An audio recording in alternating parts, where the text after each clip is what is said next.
diante desse estado policial, desse estado de exceção que o Brasil enfrenta, onde um grupo de juristas, procuradores, operadores do direito, criaram uma espécie de uma Constituição à parte no Brasil, a chamada República de Curitiba, a Constituição de Curitiba. Você leu como é que a gente pode criar essa nomenclatura. Quer dizer, uma juíza de primeira instância decide que não vai cumprir aquilo que o Constituinte originário colocou como uma prerrogativa do Parlamento da Constituição Federal, né? O mais assustador não é só uma juíza tomar uma decisão como essa, mas é o presidente da Câmara solicitar uma liminar no Supremo Tribunal Federal para que essa decisão da juíza seja anulada e o STF levar quase um mês, para ter a coragem de decidir aquilo que qualquer estudante do primeiro semestre de Direito sabe, né? Que uma juíza de primeira instância não pode, né, decidir não cumprir a Constituição Federal. Então, essa decisão do ministro Fachin, ela restabelece, né, aquilo que desde o início deveria ser a normalidade. Nós fizemos uma solicitação para que esta visita ocorra na próxima terça-feira, às 10 horas da manhã. Até o momento, nós ainda não recebemos a resposta. Na realidade, nós comunicamos à juíza e à superintendência da Polícia Federal que nós estaremos aqui na terça-feira às 10 horas, mas até agora, infelizmente, ainda nós não recebemos, né, o ok. Não queremos que se crie outro impasse. Espero que agora, mediante a decisão do Supremo Tribunal Federal, a juíza não crie qualquer obstáculo, né? Então, a princípio, está tudo encaminhado para que a comissão, na próxima terça-feira, esteja aqui em Curitiba. É uma comissão formada por 13 parlamentares de diferentes partidos. E aí nós estaremos aqui não enquanto parlamentares individualmente, mas quanto instituição. E o Zé Guimarães, por acaso, né, nós dois que estamos aqui hoje, somos também integrantes dessa comissão, então estaremos novamente aqui em Curitiba na próxima terça-feira. José Guimarães, já tivemos episódio, inclusive nessa vigília, da própria Comissão de Direitos Humanos da Câmara ter vindo até a Superintendência da Polícia e ter sido barrada, né? A expectativa é que para terça esse tipo de situação não aconteça. Exatamente, Pedro. Eu quero te cumprimentar e todos aqueles que, com muito orgulho, para o Brasil inteiro e para o mundo, instalaram aqui em Curitiba a Casa da Democracia. Isso tem um valor muito grande para nós do Norte, Nordeste. Eu sou lá do Ceará, aproveito para cumprimentar os cearenses que estão nos acompanhando e dizer que isso tem sido um diferencial. É outra narrativa que vocês, das mídias alternativas, estão consolidando no país. Então, os olhos do mundo se voltam aqui para a Casa da Democracia. Cumprimentar também meu querido amigo Pimenta, meu amigo. Aliás, confesso para vocês que uma gratíssima surpresa. Almocei na casa do Vagnoni, deputado que foi conosco, um respeito e um carinho que eu tenho muito grande. E de quebra, ainda encontro o Miguel do Levante, que é lá do meu estado, o estado do Ceará, companheiro de Brasília, o Joaquim Soriano, dizer que antes de qualquer coisa, eu quero confessar uma coisa para vocês. Quando nós fomos, né, Pimenta, comunicado anteontem, que o presidente tinha nos chamado aqui para visita, eu fiquei tremendo, porque não é por nada, é pelo o tipo de relação que nós temos com ele. Ontem à noite eu acordei 5 horas achando que estava com medo de perder o voo, hoje de madrugada. Vocês acreditam? E preocupado porque a greve dos caminhoneiros, esse terremoto que tá acontecendo no Brasil, eu fiquei, meu Deus, será que esse avião vai levantar voo? Será que vai ter gasolina? Eu fiquei a noite toda quase sem dormir, porque não é qualquer coisa, para nós tem um significado muito grande. E é evidente que a nossa expectativa é positiva com relação à terça-feira. Aliás, o esforço que o Pimenta, como líder da bancada, fez, nós todos, PT, PCdoB, PSB, PDT, o PSOL, para essa comissão vir, né, Pimenta, foi uma vitória grande da Câmara. Claro que teve, porque no Brasil hoje tudo é meio que fora da lei. Não se respeita a Constituição, não se respeita nada. Outras comissões já vieram aqui e não puderam entrar, né? Portanto, mas eu acho que são vitórias parciais, mas que são importantes para a gente consolidando uma outra narrativa, colocando claro para a população brasileira o tamanho dessa injustiça, o que nós precisamos mobilizar no país. Eu estou muito contente, ao mesmo tempo abalado, nós todos, claro, por conta dessa prisão política e injusta do presidente Lula, mas é fazer o que nós temos que fazer. Luta, pé na estrada, mobilização e principalmente fortalecer as mídias alternativas. Hoje toca a vocês estarem fazendo a visita ao presidente, como acontece toda quinta-feira, duas pessoas convidadas pelo presidente para visitá-los, e essas visitas sempre têm tido um caráter de tom bastante político e de denúncia e apontamento, seja a situação do país. Quer dizer, o presidente sempre faz questão de mandar também essa análise política, como que ele está vendo a situação, né? Qual a expectativa para hoje de que realmente a gente tenha esse conteúdo, ainda mais pelo que o país está vivendo nessa semana?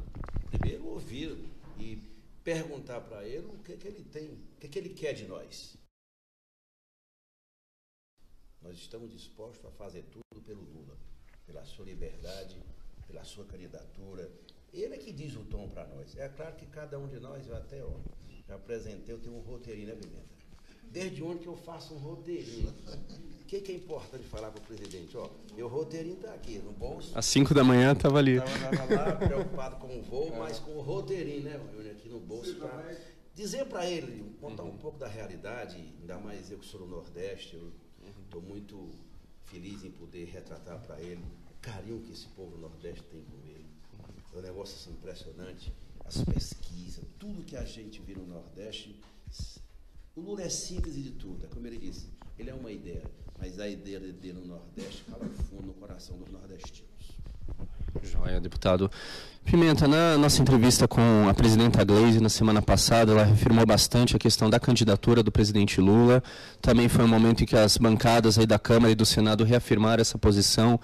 Nesse momento que a gente está vendo aí toda uma possibilidade de ataque à Petrobras, que os petroleiros têm apontado isso, mesmo nessa greve dos caminhoneiros, se reafirma a candidatura do Lula com a possibilidade de um projeto de desenvolvimento, de pautar um projeto de país que até agora a gente não tem visto da parte aí da direita, da centro-direita, desse campo aí do golpismo. Quer dizer, Lula traz isso nesse apontamento dele como nome para as eleições?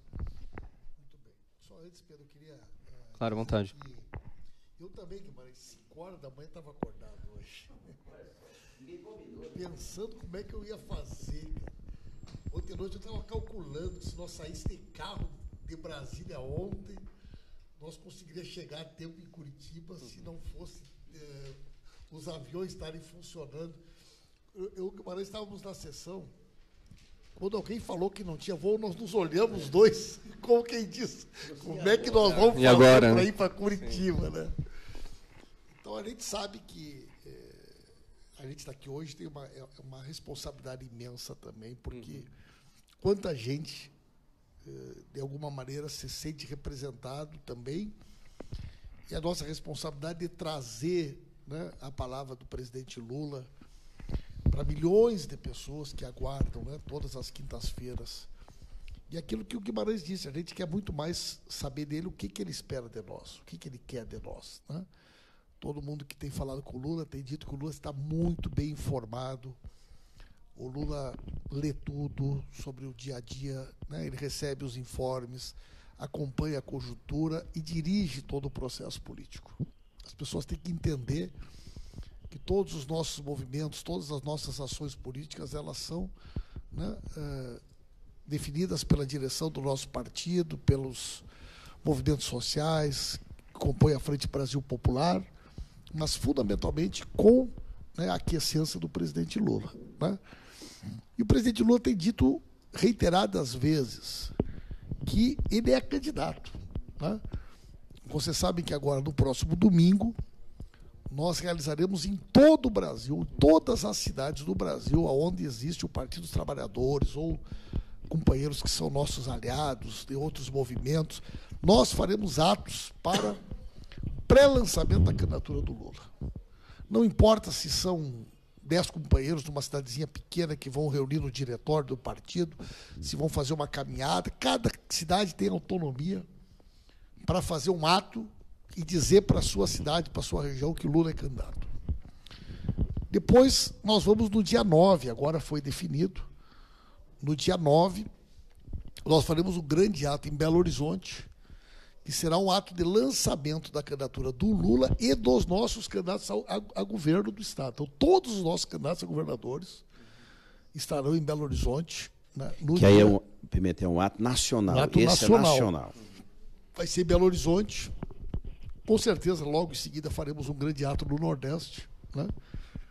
E esse quadro que está colocado hoje, Pedro, com certeza o presidente Lula deve estar muito preocupado. Porque você vê o Lula que teve a felicidade de, no seu governo, ser descoberto o pré-sal.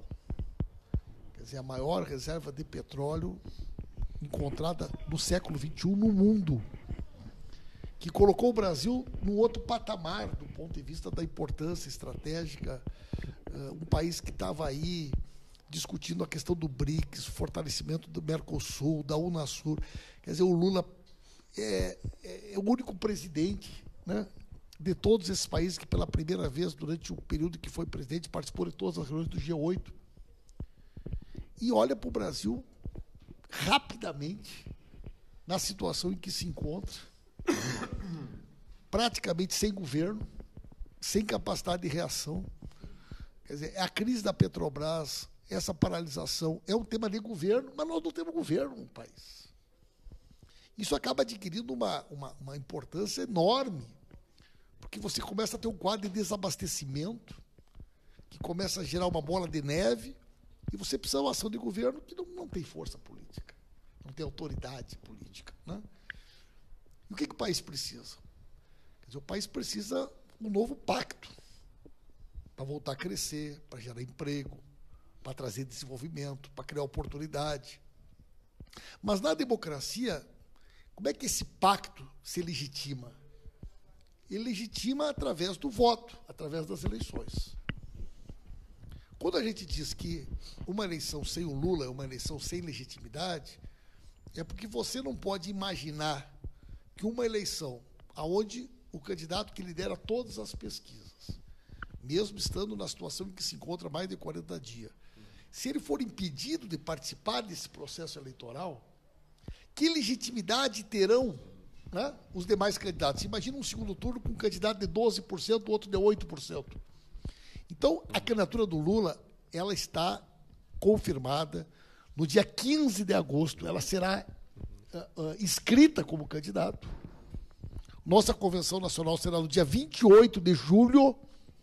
E, para nós, não existe nenhuma hipótese de chegarmos no dia 15 de agosto e inscrevermos outro nome que não seja o nome do Lula. E essa importância de participação, né, Pimenta, no sentido também de que a própria população, os próprios trabalhadores estão em compasso de expectativa em relação à possibilidade de ter esse nome nas eleições, vamos dizer assim. Né? Eu, hoje, por acaso, cheguei no aeroporto e encontrei o Lindbergh. E nós entramos juntos no aeroporto. O número de pessoas que nos atacou para dizer, tchê, manda um abraço pro Lula. Tchê não diziam, né? Tchê, digo eu. Né? Manda um abraço pro Lula, manda um beijo pro Lula, tirando foto. Isso é uma coisa que alguns meses atrás a gente não vivia no nosso dia a dia, no nosso cotidiano. Quer dizer, as pessoas espontaneamente, elas começam a manifestar, né, o seu desejo. São maneiras que cada um tem de falar o seguinte, eu tenho saudade do Lula. Né? O povo vivia melhor. Quer dizer, a gente tinha uma vida digna, o índice de desemprego não era como é, né? O meu filho estava na universidade, a gente conseguiu construir uma casa, a gente reformou a casa, né? E assim por diante. Então, o povo hoje, ele sente saudade do Lula. Porque o povo, de uma forma, né, simples, como nós todos somos, ele pensa e ele lembra. Né? Quer dizer, mas como é que pode, tão rapidamente, as coisas ficarem como ficaram? E o povo enxerga na figura do Lula a possibilidade do país voltar, né, a crescer e as pessoas voltarem a viver melhor. Por isso essa força do Lula. Né? E a gente tem certeza de que ele é a única pessoa que, nesse momento, pode reconstituir esse pacto no Brasil. E é por isso que nós não abrimos mão da candidatura do Lula. Guimarães, você estava comentando aqui da estrutura da Casa da Democracia, de onde a gente transmite a Rede Lula Livre, que inclusive todos os dias, às 9h45, às 10 horas, é a programação diária de rádio, que está instalada aqui na parte de baixo da casa. Temos aqui o nosso programa Democracia em Rede todos os dias às 2 horas. Estava comentando um pouco dessa estrutura, mas de maneira geral, como vocês que vêm de outros estados têm visto aqui a organização da vigília, a importância de manter essa organização que vai chegando aqui há quase 50 dias, né? Nós já fizemos, inclusive, uma vigília de quase 15 dias no Ceará também. O Miguel do Ceará está aqui do Levante. Nós fizemos também uma vigília lá e estamos fazendo muitas caravanas. Mas o olhar lá do meu estado, do Nordeste, é o que é para Curitiba. Essa vigília aqui de Curitiba, toda a vida que a discussão surge, o que fazer, já faz muito tempo, mas isso virou um símbolo nacional.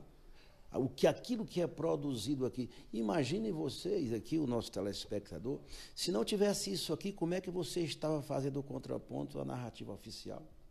Isso aqui tem, para mim, é uma das coisas... No início, eu achei até que não ia demorar. Eu confesso para o nosso telespectador que estão nos acompanhando, mas a coisa vai se consolidando e hoje é uma verdadeira... um estamento aqui de militância, de produção de conteúdo, de narrativas. Eu acho que isso aqui é uma coisa muito inovadora e quando nós voltarmos a governar o Brasil, viu, Pedro, eu quero dizer que nós aprendemos muito com os erros que nós cometemos, a relação que nós estabelecemos com a mídia. Nós estamos pagando caro, né? Nós estamos pagando muito caro e eu penso que isso que vocês estão fazendo aqui, o papel que a Frente Brasil Popular, as instituições que Mídia Ninja e outros que conseguem articular essa rede interativa no Brasil inteiro. As 2 vezes que eu vim para cá, os vídeos que eu faço por aqui estouram lá no Ceará, é quase 1 milhão. As pessoas estão curiosas, querendo saber o que está acontecendo. Todo mundo, hoje eu vou para vocês, o Ceará, como eu divulguei agora, não pediram para a gente não divulgar, mas quando saiu a programação aqui, eu terminei dizendo que eu estava vindo para visitar o Lula. Você imagina a quantidade de gente, né, Pimenta? No teu estado, no meu, nós dois estamos tendo o privilégio. Então, é como ele disse, a responsabilidade nossa é muito grande. O Brasil passa por uma crise sem precedentes. E as pessoas estão olhando para cá, para Curitiba. Você chega no avião, até aqueles que criticavam nós, quando não querem falar publicamente, vai no nosso ouvido e pergunta: e aí? Quando é que ele sai? Ele vai ser o candidato mesmo? Por isso que a gente não pode tergiversar, não pode ter outro caminho que não ser fortalecer isso aqui, estar junto dele. E é com ele que nós vamos buscar a reconstrução do Brasil e apresentar um novo projeto de nação. É interessante esse ponto, né, Guimarães? O Pimenta também é bastante presente nas redes sociais, o trabalho dele. É importante esse balanço para a esquerda e na possibilidade de um futuro governo popular de ter essa atenção para os meios de comunicação da classe trabalhadora, porque, bem dizer, a gente está com essa experiência aqui da Casa da Democracia, dos meios de comunicação alternativos, que foi montado em praticamente uma semana, né? Está aqui o pessoal da estrutura aqui da Mídia Ninja, a Lisa, a Bianca também, construindo essa experiência, mas ainda precisamos, né, de políticas e de escala para isso, para uma comunicação alternativa. Claro, né? Evidentemente que, tanto nos nossos mandatos, os nossos governos, a gente tem conversado isso com os governos liderados pelo Partido dos Trabalhadores, no país inteiro, e principalmente se nós ganharmos a eleição presidencial, há que ter um outro tratamento. Né? Nós fomos surpreendidos, eu digo até um ditado lá no Ceará, nós fomos pegos de calças curtas, porque ninguém imaginava a ilusão, uma certa ilusão, né? Mas foram para cima e eu sempre digo, nós não podemos aceitar isso, eles fecharam questão, né? A grande mídia, os monopólios de comunicação fecharam questão, não querem deixar o Lula ser candidato. Tentando naturalizar, inclusive, aqui essa prisão, né? Deixar a coisa... deixar. A naturalização não pode acontecer. O Lula é preso político, não pode ficar aqui. Por isso que essa narrativa e as nossas presenças aqui é muito importante, você vai reacendendo a esperança. Imagina, gente, se o Lula não for candidato, não é só porque ele quer não, né, Pimenta? É porque nós queremos. Porque se ele não for candidato, esse país não tem mais solução. Essa crise não tem fim. Precisa ter alguém que reconstrua, que tenha legitimidade, que tenha peso social e que tenha visão política de estadista, como o Lula teve quando governou o Brasil. Por isso que eu considero isso aqui muito importante. Eu sempre brinco no Ceará, eu acho que, às vezes eu falo ao pessoal, alguns estão indo, eu estou voltando, porque eu penso que nesse processo todo nós cometemos, nós nos institucionalizamos demais no parlamento e esquecemos algumas coisas que, para mim, são a base dessa derrota estratégica que nós tivemos, que tem tudo para a gente dar a volta por cima. Eu estou otimista. Além dessa questão midiática, né, Pimenta, acho que um ponto que é importante a gente trabalhar é o papel do judiciário nisso que a gente vem chamando desde o golpe contra a presidenta Dilma, golpes contra os trabalhadores nos seus direitos, né, quando os trabalhadores se mobilizam, ou também na tentativa de tirar direitos, e agora também na prisão do presidente Lula. Você é bastante crítico, sempre, publicamente, ao juiz Sérgio Moro, à Operação Lava Jato, a esse papel que o judiciário tem cumprido. Queria aqui, era uma curiosidade, falei no começo, queria que a gente pudesse entrar nesse debate também, e como que você tem visto, nesse momento, inclusive, os desdobramentos da Operação Lava Jato, uma vez que parece que um dos objetivos iniciais, eles realizaram, vamos dizer assim, né? Como que você tem visto? Que críticas você tem hoje a esse operativo? Olha, Pedro, você percebe que aquela pesquisa que foi publicada semana passada, da CNT, ela tem uma pergunta que é sobre a percepção da sociedade brasileira com relação à justiça. E foi feita uma pergunta que ela é a seguinte: você acha que no Brasil a justiça é igual para todos? 90,6% das pessoas responderam não. No Brasil, a justiça não é igual para todos. O Temer teve 87% de rejeição. Eu achei que era impossível. Mas somente uma resposta conseguiu ser mais do que o Temer. É a falta de confiança da população brasileira nesse estágio da vida política que nós estamos vivendo ao Poder Judiciário, a setores do Poder Judiciário. E por que isso, Pedro? Por que isso? Na semana passada, o juiz Sérgio Moro estava em Nova York participando da entrega de um prêmio de Cidadão do Ano. Eu fico me perguntando por que um juiz de primeira instância ganharia um prêmio de Cidadão do Ano no Brasil ou em qualquer outro lugar do mundo. Isso só já seria um escândalo. Mas o prêmio foi promovido por uma instituição que o ano passado quem ganhou o prêmio foi o Dória. E os convites custavam $26 mil para o jantar. R$80 mil. E a maior parte dos convites foi comprada pela Petrobras, pelo Bradesco, pelo Itaú, mas a Petrobras foi que comprou, a maior parte dos convites. Uma das alegações da doutora Lesbos para o Vadir não poder ser advogado do Lula, que depois nós ganhamos a liminar e agora o deputado Vadir é advogado do presidente Lula, é que a Petrobras tinha interesse no processo e o Vadir, como deputado, não poderia atuar. Porque havia conflito de interesses entre alguém ser deputado federal e a Petrobras. Como é que o juiz pode? Se a Petrobras é parte do processo da Lava Jato, como é possível que o juiz seja homenageado e a Petrobras financie a homenagem? O Itaú, o Bradesco. Agora, não satisfeitos, no outro dia, é promovido um encontro num dos hotéis mais luxuosos de Nova York, perto do Central Park, pela LID, a empresa de lobby do lobista João Dória, para 160 empresários, que era o palestrante Sérgio Moro. Sabe quem contratou o Sérgio Moro, quem pagou o Sérgio Moro? Um escritório de advocacia.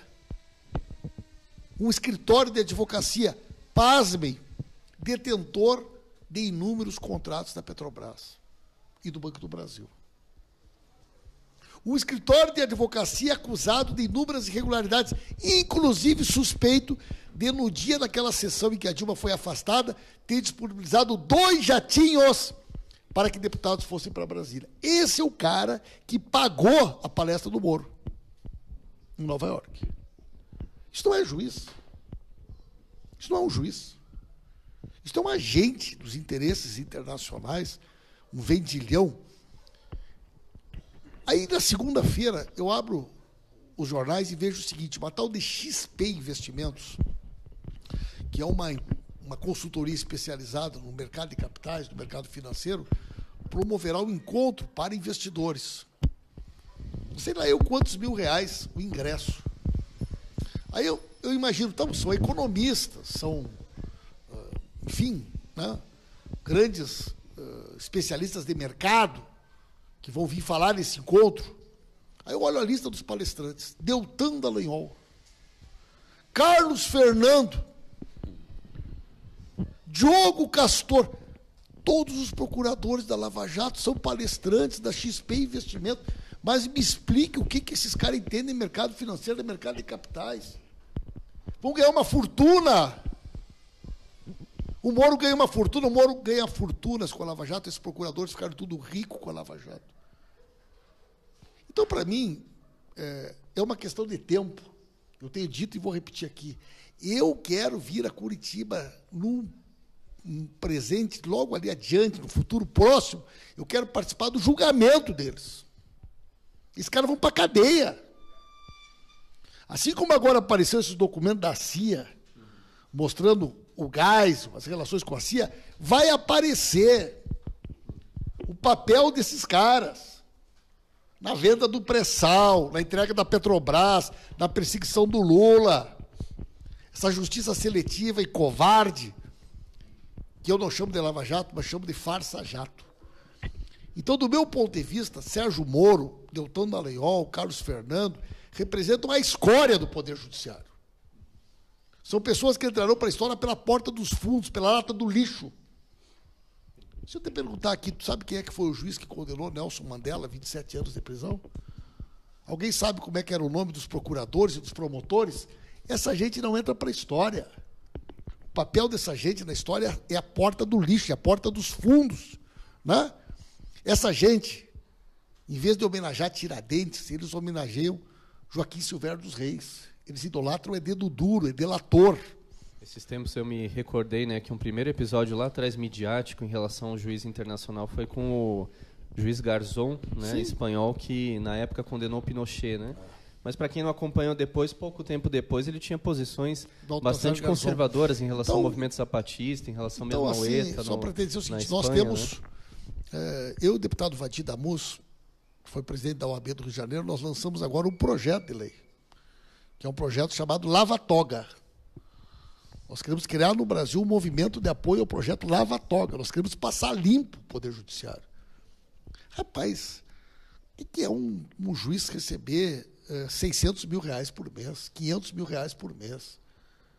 O que é um juiz morar num apartamento de 500 metros quadrados, luxuoso, de frente da Praia do Flamengo, e ele e a mulher receber auxílio moradia? Querer pintar de moralista. Querer pintar aqui de... Então, eu não tenho nenhuma eu não reconheço qualquer autoridade. São verdugos e que se prestam esse triste papel de perseguir o Lula como parte que foi destinada a eles nesse condomínio do golpe. Essa é a minha opinião. O perigo é um pouco esse, Guimarães. Nós mesmos, aí na mídia alternativa no Brasil de Fato, quando fazíamos essa associação entre o juiz Moro, o Dallagnol e toda essa formação que eles vieram a ter em Harvard, nos Estados Unidos, e daí diziam que a gente estava tendo teoria da conspiração, né? Quer dizer, vai ficando claro esse padrão do judiciário brasileiro, desse setor conservador, está se alinhando com essa orientação do direito, né? Que é estadunidense, claro, que tem essa questão, e o risco disso atropelar preceitos da Constituição nossa, né? Federal brasileira, né? A questão central, dentro do que o deputado Pimenta faz as referências aqui, é que foi instalada aqui em Curitiba, a chamada República de Curitiba, o arrepio da lei da nossa Constituição. Porque quando os constituintes elaboraram a nossa Carta Constitucional em 88, nós não estávamos lá, evidentemente, mas tinha muitos parlamentares que foram responsáveis por aquela carta, estabeleceram os parâmetros de aquilo que é fundante da nossa Carta Maior. E os caras montaram, esses juízes montaram aqui em Curitiba, um bunque de articulação política, porque para atacar os políticos e para atacar a política se auto-intitulam, né, arautos da moral e da ética, e patrocina todas as arbitrariedades que eles praticam aqui, como essa que foi feita contra o presidente Lula. Eu penso que eu nunca esqueço, quando, no início desse processo do presidente Lula, o Soriano, o pessoal da executiva do PT que está aqui, eu lembro uma pesquisa, isso é muito importante, 90% apoiava o juiz Moro, né, Soriano? Lembra aquela pesquisa? Era um negócio quase unanimidade. Hoje, já caiu para menos da metade. Porque, aos poucos, pedagogicamente, o papel de vocês tem sido muito importante, as mídias alternativas, porque se isso nós estamos... Eu nem sei se nós estamos ainda existindo, minimamente. Aos poucos as pessoas vão percebendo aquilo que está na pesquisa que o Pimenta fez referência, né? 90% acha que é uma coisa seletiva, que o Lula está sendo injustiçado, que a justiça não existe para todos, existe um braço no judiciário que quer criminalizar, sobretudo, o PT e o Lula. Portanto, as pessoas começam a perceber isso, e as pesquisas hoje indicam isso. Todo cidadão, até mesmo aqueles que são críticos a nós, eles olham para nós e dizem assim, não pode, também foi demais. Prender o Lula sem o devido processo legal, sem o trânsito em julgado, sem fato determinado, e tocá-lo aqui na Polícia Federal de Curitiba, evidentemente por isso que as pessoas não aceitam isso, porque o Lula pertence a tudo que nós construímos na democracia brasileira, que esses caras estão agindo ao arrepio disso tudo. Né? Portanto, é por isso que essa nossa insistência, né? É um período de crise aguda, mas é, sobretudo, um período de muita resistência. E quem for disputar a eleição, sei que o horário parece estar terminando, já estão ali as meninas se movimentando, né? Eu sei. Mas, o período, viu, Pedro, eu vou dizer uma coisa aqui para os nossos que estão nos acompanhando. É crise, um aprofundamento dessa crise. Eu quero dizer que o que está acontecendo no país nos últimos 3, 4 dias, isso pode ter desdobramentos muito graves, do ponto de vista não só econômico, mas do ponto de vista político, que pode acontecer no país, por falta de um governo que tenha legitimidade, que seja produto do voto soberano do povo brasileiro. Eu penso que tudo pode acontecer no Brasil. Tudo pode acontecer no Brasil. É por isso que esse período é de muita resistência. Nós não podemos abrir mão disso. E quem quiser disputar a eleição, se não colocar no centro disso um programa reformador, que toque nas questões centrais da reforma do Estado, vai passar batido. Né? Vai passar batido. Portanto, o período é de resistência, é de radicalização e é, sobretudo, de restaurar a esperança do Brasil. É isso que nós precisamos fazer nesse período agora. Essa percepção das pessoas, né, deputado? A gente, particularmente aqui na Vigília, sentiu muito no 1º de maio, quando fizemos uma marcha na parte da manhã do Boa Vista, do terminal, que é um bairro que fica mais acima aqui do Santa Cândida, e a percepção de nos prédios as pessoas já, inclusive aqui sendo um bairro de classe média alta, as pessoas apoiando, colocando, no mínimo não tendo uma reação contrária à nossa marcha. Né? A reação a gente tem visto de grupos isolados, como foi o caso aí do delegadinho que destruiu o nosso som, como é o caso de um ou outro grupo que não reflete esse apoio que a comunidade aqui da região, que os moradores aqui da região têm dado para a nossa vigília e para o nosso movimento. É exatamente por isso, Pedro, que eu penso, estou aqui com vários quadros da política, viu, onde você de Curitiba, é que eu estou percebendo que pode acontecer. A tradição do Brasil é a tradição, as mudanças. Aliás, nós do PT ensinamos um pouco isso, né, Soriano? A tradição nossa é as saídas pela democracia, as mudanças pelo voto. Isso foi muito consolidado no Brasil, com luta e saída democrática. É por isso que eu estou percebendo, eu estou com a análise de que esse silêncio pode ter uma resposta no dia da eleição. Olha, não é à toa.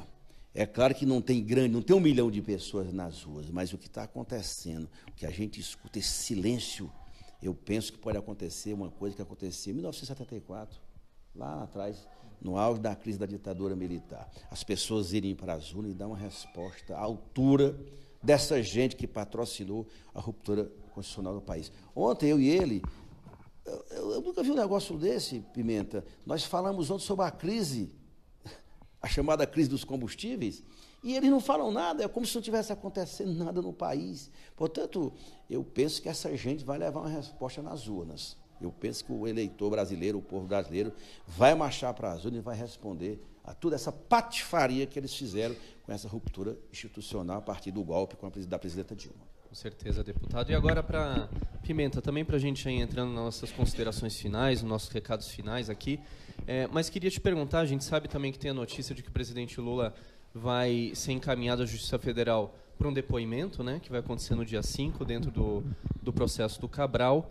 É importante que haja toda na condição de presidente, toda uma estrutura e toda uma condição para que a gente não viva o que a gente viveu logo da chegada do presidente aqui em Curitiba, que foi uma ação arbitrária contra os movimentos, uma ação de repressão, quer dizer que a gente tenha as condições para, enfim, para esse traslado, para esse momento no dia 5. E daí se também já puder dar suas considerações aqui, deputado.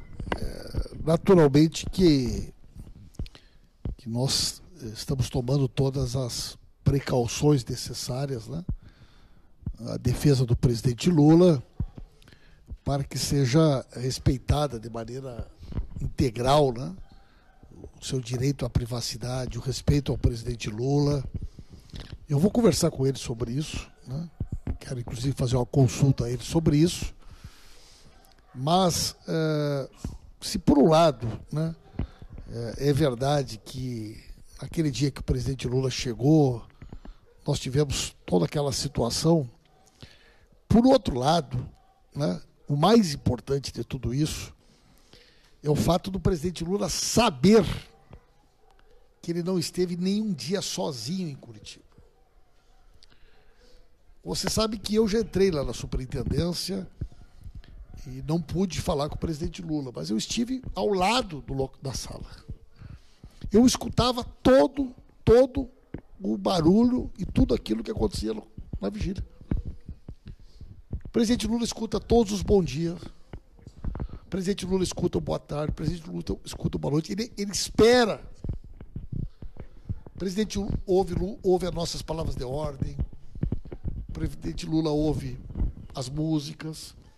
Então, o fato do presidente Lula saber que ele não está sozinho, e que este grupo de pessoas aqui na vigília, aqui, quantas pessoas já passaram por aqui, né? Que cada um que está aqui, de certa maneira, representam milhares de outras pessoas que não podem estar. Caravanas de Pernambuco, que vieram de ônibus, de várias regiões do país. É uma coisa que conforta, né? Todas as pessoas dizem o quê? O presidente Lula está bem de saúde. O presidente Lula é uma pessoa muito forte, o presidente Lula tem lido muito. Agora, o presidente Lula está profundamente indignado. Indignado diante dessa injustiça. O presidente Lula tem confiança que ele será inocentado na medida que esse processo tiver o seu mérito analisado. Ele desafia a justiça a provar, a apresentar qualquer prova que esse triplex, em algum momento, tenha sido dele. E, ao mesmo tempo, o presidente Lula está preocupado porque ele sabe que lidera todas as pesquisas de opinião pública, sabe da sua responsabilidade histórica, do papel que ele tem a cumprir, que esse direito está sendo tirado não só dele, mas do povo brasileiro. Porque o golpe ele não está só tirando o direito do Lula, ele está tirando do povo brasileiro a oportunidade e o direito de votar no Lula. E é isso que nós vamos impedir. Então, nós queremos também transmitir, né, confiança, queremos agradecer a todas as pessoas que têm sido incansáveis na vigília, na defesa do presidente Lula. Muitas pessoas que não podem estar aqui, mas que no domingo agora, Pedro, essa ideia foi dele. Essa ideia do domingo foi do Lula, né? Algumas pessoas falaram, não, vamos fazer um ato nas capitais. Ele falou, não. Vamos fazer ato em todas as cidades. Ato na capital, vai um ônibus, coisa e tal. Não, mas lá tem muita gente que não pode ir. Vamos fazer um ato simbólico. Milhares de cidades do Brasil, domingo, estarão se manifestando ao mesmo tempo. Vamos criar um grande mosaico com as imagens disso, com as fotos disso, e vamos trazer para ele, né? Eu tenho certeza que ele vai sentir essa energia positiva que a nossa militância transmite. Então, eu quero agradecer, vou falar para ele que a Casa da Democracia está um sucesso. Estamos esperando ele que vocês aqui estão esperando ele aqui para fazer o programa. Saindo aqui já direto para cá. Tenho certeza que ele vai vir aqui. E se foi grande aquele ato, quando ele saiu do palco para entrar nos sindicatos metalúrgicos, eu fico imaginando o tamanho do ato que a gente vai fazer aqui no dia que o presidente Lula sair, Pedro. Então, eu estou preparado para estar aqui com vocês. Eu tenho certeza que se tem 50 e poucas páginas transmitindo, no dia que o Lula sair, vai ter 500 páginas só no Brasil, transmitindo aqui a Casa da Democracia. Parabéns para vocês e obrigado, Pedro. Vai ser lindo aí, deputado Pimenta, obrigado. Deputado Guimarães, obrigado aqui pela prosa, muito boa, e suas palavras finais aqui de apontamento aqui para a gente. Exatamente, eu agradeço. Só de falar antes, Pedro, uma história aqui. Eu conheci o Guimarães em 1983. Fui participar do Congresso da UNE em São Bernardo do Campo. Recém tinha sido fundada a CUT. E lá em São Bernardo do Campo são os antigos galpões da Companhia de Cinema Vera Cruz. Vera Cruz. E em 1983 teve um congresso da UNE. Eu saí do Rio Grande do Sul, um frio de rachar, e o Guimarães saiu do Ceará, um calor de rachar. E nós nos encontramos lá em São Bernardo. Somos amigos desde aquela época. Então, para mim, também é muito prazeroso e tem um significado muito grande poder estar aqui hoje, nessa visita ao Lula, junto com o Zé Guimarães. Imagina, né, Pedro? A vigília é isso, esse espaço de encontro mesmo dos lutadores, né, Guimarães? Vejo que as coincidências, né? Quer dizer, nós nos conhecemos em 83, no Congresso da UNE. São Bernardo. Em São Bernardo, no Vera Cruz, no galpãozão da Vera Cruz. E hoje, onde foi? 35 depois, a gente está aqui em Curitiba, na Casa da Democracia, um histórico de... Na trincheira Na ainda. trincheira, e os dois que conhecemos o Lula nessa época para visitar o presidente Lula. Portanto, isso tem um valor extraordinário. Isso toca profundamente. Eu que sou nordestino, eu que sou... minha vida é inseparável do Lula e do PT. Eu sempre digo isso no Ceará.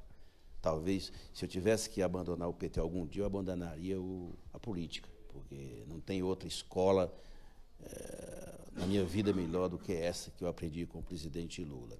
E dizer, Pedro, que dá força para vocês mesmo, entendeu? Poxa, vocês não sabem o papel que vocês estão cumprindo no país, para o país inteiro, para o mundo. Vocês terem instalado essa resistência aqui ao lado da Polícia Federal. Isso, a história vai fazer esse reconhecimento, né, no futuro, não tenho a menor dúvida. E, por último mesmo, dizer que esses dois momentos, aproveito para o ato de Fortaleza, nós vamos fazer no dia 26, final da tarde, na Praça da Gentilândia. Vai ser um ato grande, nós estamos realizando o Congresso da Juventude. Eu quero aproveitar para convidar todos os cearenses para a partir das 16 horas, na Praça da Gentilândia, de sábado. E, evidentemente, no dia 8 e 9, como o Pimenta fez essa referência, o grande lançamento do Lula será dia 9, em Belo Horizonte, né? Um ato amplo nacionalmente, foi acertado com os governadores ontem, com o GTE, com a Executiva Nacional. Então, é apertar na mobilização, pé na estrada, disputa, resistência e, evidentemente, Lula livre. E aqui em Curitiba, Guimarães, nós vamos fazer, não poderia ser diferente, nós vamos fazer dois momentos. Às 5 horas da tarde será aqui, na vigília. Do dia 27. Aqui em Curitiba, o deputado... É, claro. Da esquerda, das pessoas que querem lutar por direitos, aqueles que defendem a candidatura do presidente Lula. Então, no dia 27, à tarde, às 5 horas. Mas pela manhã, aos domingos, nós temos uma feira no centro da cidade que circula muita gente. Muitos jovens, muitas pessoas circulam na feirinha ali no centro da cidade. No Largo da Ordem? No Largo da Ordem. Isso. Então, às 10h30, nós estaremos também fazendo um ato lá.